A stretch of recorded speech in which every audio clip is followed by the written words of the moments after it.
everyone, Janie here. Welcome back, and I want to introduce you all to Roby Babcock. Did I say it right? You did. Marketing director of Iseli Nursery. Yes, I am at Iseli Nursery right now in Boring, Oregon. It has been my dream to come here and to come tour, so a huge thank you. I bugged you on Instagram and said, I'm going to be in Oregon. Is there any way I can come? So thank you, Roby. Yeah, thanks for coming. So tell me about Iseli. Tell me about this beautiful, beautiful place that we're in right now. Sure. So Iseli started in 1975. These display gardens started in 1986. But we largely grow conifers, about 80% conifers to 20% maples, as well as a number of other plants and trees. Yeah. It's about 2.5 miles end to end, so we have a lot of ground to cover here. Huge. And then right now what we're going to do the video on today is the memorial garden, right? Correct, yes. So one of the things Iseli does is it improves on existing cultivars, whether it's color or size or other qualities. And in the display gardens, you'll see a lot of mature specimens. So some of these plants have been, 40, 50 years old. Yeah. So it's a good way to kind of gauge what things will be in the long run. Yeah. And I think that's important because when you buy something small in a garden center, it's really hard to imagine it in its larger size. Absolutely. So I was talking to Roby about where I live and where a lot of you are from, which is warmer environments. And we don't grow a ton of conifers, right? But there are so many beautiful, beautiful options that you can choose. Not only conifers, but Japanese maples as well. And what Roby's going to do is he's going to take us through and kind of show us some that are going to be really, really good for hot, dry environments and hot and humid environments. So there's something for all of us. The other thing is you have two fabulous collections of Korean maples / Japanese maples. Tell me about those. Yeah. So we have two collections, Jack Frost collection and the Pacific Rim collection. So they're a hybrid between Japanese maples and Korean maples. Yeah. So we bred the aesthetic qualities of the Japanese maple with the hardiness of the Korean maple. And we have a collection, so if they're hardy to zone 4, they're in the Jack Frost collection. If they're hardy to zone 5 only, then they are in the Pacific Rim collection. One of the things that we've found, though, is that they're also much more heat tolerant than some of the other maples. What was that? They are they are more heat tolerant, so yes, they do well. So where I live, zone 9, Northern California, we can grow Japanese maples. We just have to grow them kind of in a little bit more shade that you would normally think of. So when he talks about heat tolerant Japanese maples, it gets me really, really excited. So I cannot wait to see all of these around the garden. Ready to get going? Absolutely. All right. Okay, so we are on the south side of the garden. So the garden just loops around the main office building. It's kind of right in the center of the farm. So again, this garden started in 1986, but we're continuing to evolve as time goes on. This is also a test garden, so some of the plants that we have not released yet, or some plants that ultimately never got released to market, are in this garden. So there's a lot of different things here, and we'll definitely be able to explore. I think one of the things that's a misconception is we have a garden size for plants, and that's just an estimate of 10 to 15 years out as far as I guess it's more indicative of a growth rate and a habit more than it is an ultimate size. And so sometimes people think that the garden size is where it stops. Conifers will continue to grow. So I think it's important to kind of determine if you have a smaller space, maybe you have a more dwarf conifer, which is one of the things we specialize in, that it'll grow an inch or 2 a year versus 1.5 foot a year. And so that's something to think about. So given time, though, even slow-growing conifers will get quite large. We'll get very big. In 40, 50 years, you end up with something quite large. So the numbers that we see on the tags are just a 15-year estimate, basically. It depends on the plant, but typically 10 to 15 years of age, yes. But you guys do a lot of really small ones that can fit in gardens. Absolutely. I mean, we have things that are very tiny to, as you can see, quite large specimens and everything in between. But one of the things that Iseli does is it specializes in dwarf conifers, and that's what we started back in the 70s when it was less popular to do so. There wasn't really a market for it, and then it has just kind of evolved over time. Oh my goodness, is there a market for it now? Yes. Great. And then you were going to show me a cedar over here? Yeah, it's called Prostrate Beauty. Okay. So over here, so 5 feet high by 10 feet wide is our garden size. Okay. It's very heat tolerant. I would think it's going to generally prefer drier heat, but you can see it has a nice form to it. It's more of a spreading plant. Look at how beautiful. Now, do you know how old this one is? I do not know how old this one is. I mean, it looks like it's as old as the display garden. This display garden is what, 84 you said? 86-ish, but I think some plants were 82. Okay. So it's kind of evolved. The more recent section is the west section, so that's about 2008 to 10-ish. Yeah. So those plants, and you know, the thing is that we have an ideal climate for conifers, so things grow really rapidly here, and we do irrigate, so things are, you know, perhaps a little bit larger than they would be otherwise for this age. Yeah. So now conifers obviously do really, really well here, right? And do really, really well in like a little bit cooler environments. Do you have any tips for growing conifers in hot environments? Like hot and humid and hot and dry? Absolutely. So as far as the heat goes, you want to consider mulch as a good soil regulator for temperature for sure. And particularly in California, you have some more alkali soils, so you may want to look into some acidifying fertilizer. Oh. So keeping it more acidic. This is, I think Oregon's generally going to be slightly acidic, and that's a preferential soil condition for the conifers. And that's pretty much all conifers? Yeah, I would say so. Okay. I would say a lot of people in the South, they typically like to mound conifers up a little bit so that there's better drainage, and you can mix in more compost or bark in the soil to add to that drainage component. And then keep airflow good, especially in humid environments. Why is that for like a fungus or? Yeah, so fungal issues can be somewhat more problematic if you have dense foliage or lack of airflow. Sometimes in more mature landscapes, things tend to grow kind of in, and then you get less airflow, which tends to promote more fungal growth. So if that's a particular issue for a conifer, you know, opening things up or picking a cultivar that has a more open habit could be a good solution. That will help. So if you have humidity, an open habit is going to do a lot better than it does. Okay, that's a great tip. Over here, this is the Mobius strip. Oh my God. So apparently, I don't know, a couple decades ago, Andre, who is the brother of John Isley, who started the company, wanted to do something interesting with these cedars that were on this hedge. So they turned it into a Mobius strip. It's just crazy. It's just crazy to see something like that. It's just absolutely incredible. And then tell me about the process that it takes to get one of your plants to market. I mean, it's a huge process, right? So it's about 20 years from inception to market. What? Yeah. Oh my gosh. So like I can say like here, this is maybe not as much for your viewers, but we have people in lower zones. Okay, so yeah, this is Picea pungens moonstone. So this is an improvement on globosa. So globosa tends to grow faster and eventually can develop a leader. This one does not develop a leader. It's a much more dwarf in habit, so about 2 inches per year, and it is a nice bright blue color that maintains all year. So we have a 2x2 garden size, so it's pretty compact, and then hardy to zone 2. And this one took about 20 years to get to market? Yeah, I mean, it takes quite a while.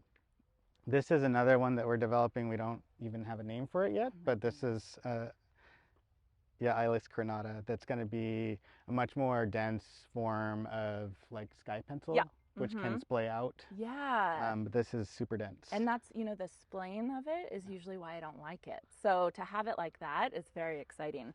Can you tell me about this one right here? Yeah. So I just think we have a variety of junipers. Junipers do great in the heat. This is green carpet. It's going to definitely maintain this all year. Look at this.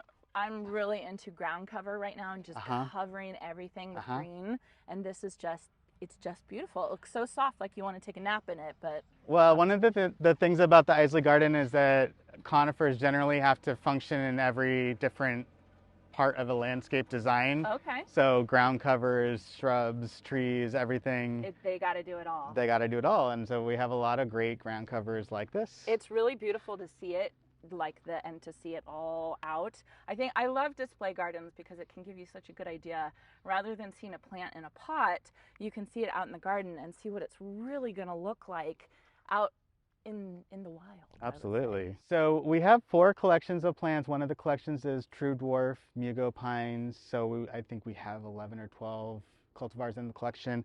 The newest addition to that is Pesto. Pesto is a pretty low profile mugo pine, and mugo pines do really well with heat and adverse conditions, and they're also hardy down to zone 2, so they can do it all. They can do everything. They can do it all, yes. Is this a, well, I guess they're never mature, but would you say this is like a mature specimen? I can show you more mature specimens. These were just planted maybe for 2 years. Okay. But yeah, they'll just keep spreading out.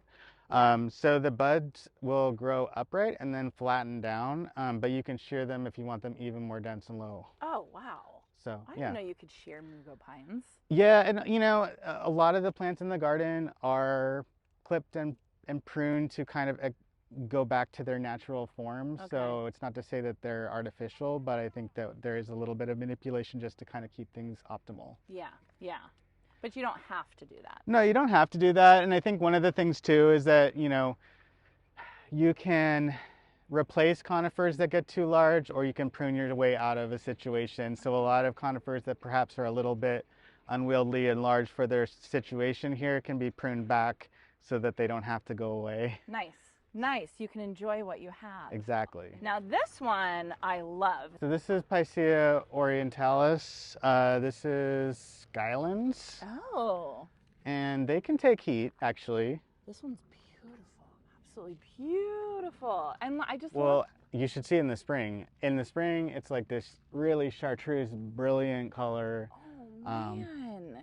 Interestingly, I would say this is the more shady part of it, so it's a little bit more green. On the other side, it's more yellow. People typically know this as a more yellow tree, Oh, so I funny. think it may just depend on what side you're on. I just think it's so, like, look at these little cones that are coming off of it. Absolutely. They're so interesting.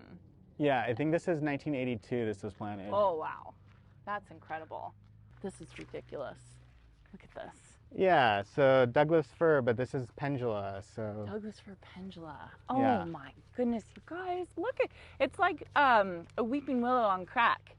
It's just beautiful. Yeah. What is this one right here? Yeah, so this is the Occidentalis primo. Can this take heat?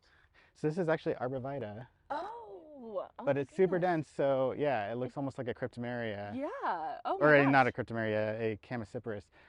But yeah, it can take heat and humidity, and it's really more of this is an older specimen, so they tend to stay pretty small. So they're great for containers, great for small spaces. It's a really nice plant. It turns more of a bronze color in the winter, so it does have a transition period. Fun. So it makes it different. Oh, that is just beautiful. That's such interesting texture. Ooh. Yeah. Ooh. Tell me about this. All right, so this is part of our Pacific Rim collection. So this is what we were talking about earlier with the hybrid between a Japanese maple and Korean maple.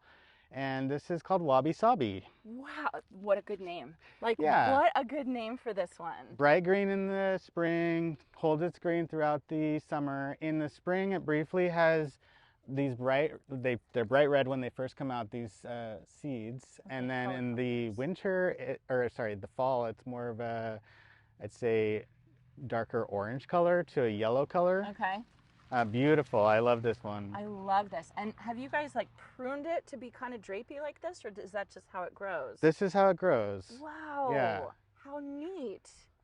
What a neat thing. And you said that because these are mixed, because these are Japanese maples mixed with Korean maples, they're more cold tolerant and they're more heat tolerant. Exactly. And they actually have stronger branching structure, so if you're in a snowier area, they can hold snow better as well. Do you prune it like you prune a Japanese maple?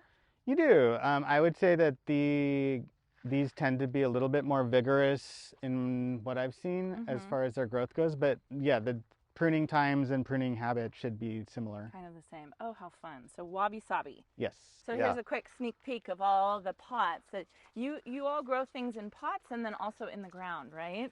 We do, yeah. So you can see all the way over to those tall trees and then beyond the horizon out that way. Wow. Now there are some Oregon wildfires going on, so it's a little bit hazy, but not too bad. So these guys, Are these heat? these are heat. These are heat? Yeah. Oh my gosh, you just made my day. I was looking at them behind you like, man, I hope he says those are heat. Yeah, What yeah. are these? So yeah, these are junipers. These so are so cute. Now, how tall will these get? I mean, I know they'll keep growing, but what's the growth? What do you is guys call it? Growth?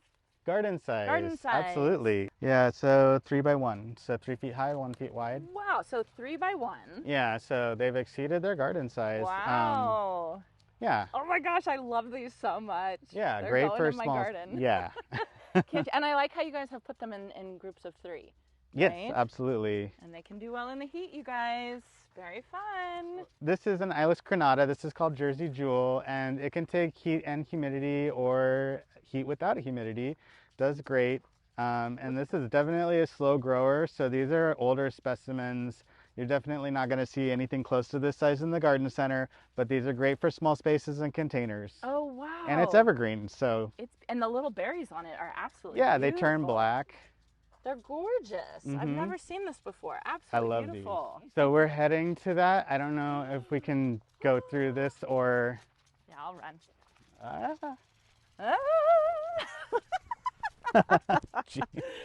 You know what? It feels good. I am obsessed with this tree, Roby. I want this in my garden. Yeah. It's so beautiful. This is in Arizona? Yeah, so this is, let's see, Compressus arizonica aria. Oh, wow. And this is a rather large specimen. Yeah. Look at this, you guys. Look at how beautiful this is. Isn't this gorgeous? I don't know how well ultimately they're going to take humidity, but they definitely can take heat. Okay. So I would say in the drier areas, they're going to do excellently. It's a Cryptomeria. Gorgeous. So one of the things with Dinger is that it has a more open habit. So like I was saying with the humidity, super dense isn't ideal. Yeah. Wow, this is beautiful. Yeah, I love this one. This is beautiful. Oh my gosh. How fun. And you guys, it's soft too. Yeah, there's so many different forms in Cryptomeria, and yeah, this is definitely one of my favorites. Isn't it? Yeah. It's so, I mean, it's just so much fun. Absolutely. And the name too, Dinger. Yes. Like, you're not going to forget that. So, yeah. I love it. Yeah. This is probably the biggest that people typically say they've seen. This is a Shishigashira. Oh, yes. It's probably 60 years old. Oh my goodness. Are you kidding? Yeah, it's rather large. I have only seen these my height and lower. Yeah. Yeah. Now this is a huge one. So this is the one that Michael Glassman has in his front yard. He's very proud of them because they are absolutely beautiful. And then Claudia, from In the Garden with Claudia, she has 2 of these in her garden. So look at the size of this, you guys. I mean, I can't even show the top of it. It's beautiful. Wow. Yeah. I wish you guys did public tours. Charge $1,000 per I ticket. know. I disappoint a lot of people. That's part of my job. So this is origami. Wow. And it's so interesting. It's like, it's not, they don't look like normal Japanese maples. They look a little different. so it actually has kind of a interesting branching structure in the winter, so it's kind of curvy. So these are all pollinated mixes, so they're all different in how they. So it's like with wabi sabi, it's more of a draping. Yeah. This is more of an upright, but this is going to be a very small one. Oh. So if you're buying it in the garden center, it may be only this tall. Okay. Wow, this is so beautiful. Just the combination of it is just stunning. Oh my goodness. So metasequoia is one that can take heat and humidity. So we have a variety of different cultivars, and it is a deciduous conifer. Oh, so it is? it will turn kind of a gold color in the fall and then lose its leaves. What? Yeah. That's so interesting. And so Metasequoia glyptosturboides, I love that name. It's actually our state fossil in Oregon. Really? So they found fossils of it, but I believe they were rediscovered in China and brought back over. So it's sort of a native, not native. Oh, all right. And you can see over there, the tall one, that's just a straight species. The super tall one? The super tall one. Oh, wow. Yeah. Oh, wow. Yeah, that's very, very tall. This is gorgeous, and I cannot believe it's deciduous. How interesting. These are a little collection of Primo, which we saw earlier. Beautiful. This is more like the more appropriate size for them. Yeah, but look at how cute that is. And I love that you guys are planting these in threes because they look so good. I would have never thought about that, but they look so perfect like that. This is Minima colus. This is a nice little mugo, like all the other mugos, very hardy. Beautiful. Beautiful. This is a classic one. This is Picea glauca pendula. Gorgeous. We have a giant one out front, but I thought it would be nice to have a smaller one here so we could kind of see a more accurate sizing for it. Yeah. But yeah, super straight and narrow. Beautiful. Beautiful tree. It's just such beautiful structure. Oh my goodness. This is our gallery is what we call it. So we have a lot of... Oh, wow. Yeah. Are these for sale? Yes. But they're like cha-ching, right? They're well, I mean, if you think about the logistics of even moving one of these, so even the moving would be expensive, but yes, they are. Technically, they're for sale. Technically, they're for sale. Wow, you guys. And as you can see, they've been here for quite some time. Look at the size. Look at the size of this box. Yeah. Like, yeah. You could live in one of these. Beautiful. Oh my goodness, it just goes and goes and goes. It does, yeah. You could get lost here for days. You really could. So where do you take your lunch break? Around here or right outside? Your office has doors that open out to the garden. You're so spoiled. Yeah, I just have a patio out there that I usually but eat it lunch. opens out to this beautiful garden. It's so gorgeous. So this is a perfect combo to see, so just the difference between a straight species versus a cultivar. So this is the metasequoia, the dawn redwood that we were talking about earlier, yeah. Really huge. And then we have here is a dwarf cultivar. This is Miss Grace. So this is a weeping version of it. So it's going to stay a lot smaller, obviously. Oh, Miss Grace is beautiful. Mm-hmm. I mean, this one's gorgeous too, but like just to see the difference right next to each other is really, really neat. Well, Roby, a huge thank you for letting us come and bug you today. It's so beautiful and it is so fun to see, and I really appreciate you going over the heat and dry and heat and humidity tolerant conifers, because it's just so interesting. I didn't know about them. Absolutely, yeah. I'm happy to help, and I'm learning all the time as well. Yeah. I think that's one thing that's really fun is that this Iseli, you can tell, it keeps developing and keeps adding new things, and it's just a really fun thing to keep an eye on. Thank you again. I hope you all enjoyed this, and I hope you all have a chance to get in your garden today.